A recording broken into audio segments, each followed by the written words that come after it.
ആധുനിക സൗകര്യങ്ങളോടെ നിർമ്മിച്ച പത്തനംതിട്ട കൊടുമൺ EMS സ്റ്റേഡിയത്തിലെ ഹരിതാഭമായുകയാണ്. ലക്ഷങ്ങൾ ചെലവിട്ട് വെച്ചുപിടിപ്പിച്ച പച്ചപ്പുല്ലുകളും സിന്തറ്റിക് ട്രാക്കും പരിപാലനമില്ലാതെ നശിക്കുകയാണ്. ഏറെ നാളത്തെ കാത്തിരിപ്പിനൊടുവിൽ ജില്ലയ്ക്ക് ലഭിച്ച അന്താരാഷ്ട്ര നിലവാരത്തിലുള്ള സ്റ്റേഡിയം നശിക്കുന്നത് കായിക പ്രേമികളുടെ പ്രതീക്ഷകൾക്കാണ് മങ്ങലേൽപ്പിക്കുന്നത്.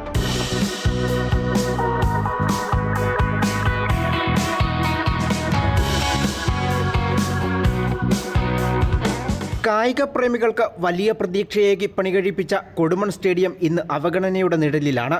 മനോഹരമായി പച്ചപ്പുല്ലുകൾ നട്ടുപിടിപ്പിച്ച ഫുട്ബോൾ ടർഫ് കരിഞ്ഞുണങ്ങി. കൃത്യമായ ഇടവേളകളിൽ വെള്ളം നനയ്ക്കാത്തതും പരിപാലിക്കാത്തതുമാണ് ഈ ദുരവസ്ഥയ്ക്ക് കാരണം. പൂർണ്ണമായും നശിച്ചു എന്നൊന്നും അഭിപ്രായമൊന്നുമില്ല.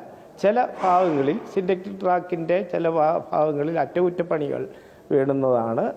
അതേപോലെ ലൈറ്റ് കൃത്യമായി പ്രകാശിപ്പിക്കേണ്ടതാണ്.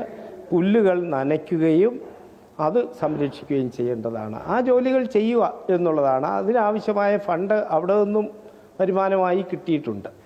അത് ചെയ്യിപ്പിക്കുക. ആ കരാർ കമ്പനിയുടെ കാലയളവ് കഴിഞ്ഞില്ലെങ്കിൽ അവർ ചെയ്യുക എന്നുള്ളതാണ്. പുതിയ ഭരണസമിതി അധികാരമേറ്റിട്ട് അധിക നാളായിട്ടില്ല എന്നും സ്റ്റേഡിയത്തിന്റെ പരിപാലനത്തിൽ പഴയ ഭരണസമിതിയുടെ അവസാന കാലത്ത് ബോധപൂർവമായ അനാസ്ഥ കാട്ടിയതാണ് ഈ ദുരവസ്ഥയ്ക്ക് കാരണമെന്നുമാണ് പഞ്ചായത്തിന്റെ വിശദീകരണം.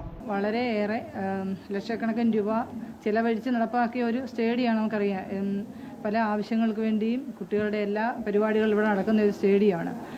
അപ്പോൾ അത് ഇപ്പം അതിൻ്റെ എല്ലാ അവസ്ഥകളും പോയി കിടക്കുക. ട്രാക്ക് ഉൾപ്പെടെ ഉള്ള കാര്യങ്ങൾ വളരെ പരിതാപകരമായ അവസ്ഥയിലാണ്. സ്റ്റേഡിയത്തിനകത്ത് ജീവനക്കാരുണ്ടല്ലോ, അവർക്ക് അവരുടേതായ ഡ്യൂട്ടികൾ അവർ ചെയ്യണം. ഇത് നയിക്കാനുള്ള സാഹചര്യം ഒക്കത്തില്ല എങ്കിൽ അത് പഞ്ചായത്ത്, ഞങ്ങളിപ്പോൾ കയറിയപ്പോഴല്ലേ, അതിനുമുമ്പ് ഭരണസമിതിയുമായിട്ട് ബന്ധപ്പെട്ട് ഇത് ചെയ്യാമായിരുന്നല്ലോ. അത് കാലാകാലങ്ങൾ അവർ ചെയ്യേണ്ട കാര്യങ്ങൾ അവർ ചെയ്യുന്നില്ലായിരുന്നു എന്നുള്ളതാണ് അതിൻ്റെ. ഇപ്പോൾ ഞങ്ങൾ കയറിയിട്ടപ്പോൾ ഇത്രേ ആയിട്ടുള്ളൂ. ഇപ്പോൾ ഞങ്ങളിപ്പോൾ ഒന്നേന്ന് തുടങ്ങുകയാണിത്. വേനൽ കിടക്കുന്നതോടെ ഫുട്ബോൾ ടർഫ് പൂർണ്ണമായും നശിക്കുമെന്ന ആശങ്കയിലാണ് നാട്ടുകാർ. രാഷ്ട്രീയ തർക്കങ്ങൾക്കിടയിൽ നാടിൻ്റെ വികസന സ്വപ്നമായ സ്റ്റേഡിയം നശിക്കാൻ അനുവദിക്കരുത് എന്നാണ് കായിക പ്രേമികളുടെ ആവശ്യം. കേരളത്തിൽ മെസ്സിയെ കൊണ്ടുവന്നില്ലെങ്കിലും കുഴപ്പമില്ല. 1000 മെസ്സിമാരെ സൃഷ്ടിക്കാനുള്ള ഇത്തരം സ്റ്റേഡിയങ്ങൾ നശിപ്പിക്കാതിരുന്നാൽ മതിയെന്നാണ് കായിക പ്രേമികളുടെ ആവശ്യം. കൊടുമൺ EMS സ്റ്റേഡിയത്തിൽ നിന്നും ക്യാമറമാൻ രതീഷ് മടമ്പിശ്ശേലിനൊപ്പം കണ്ണൻ ദേവ്, അമൃത ന്യൂസ്, പത്തനംതിട്ട.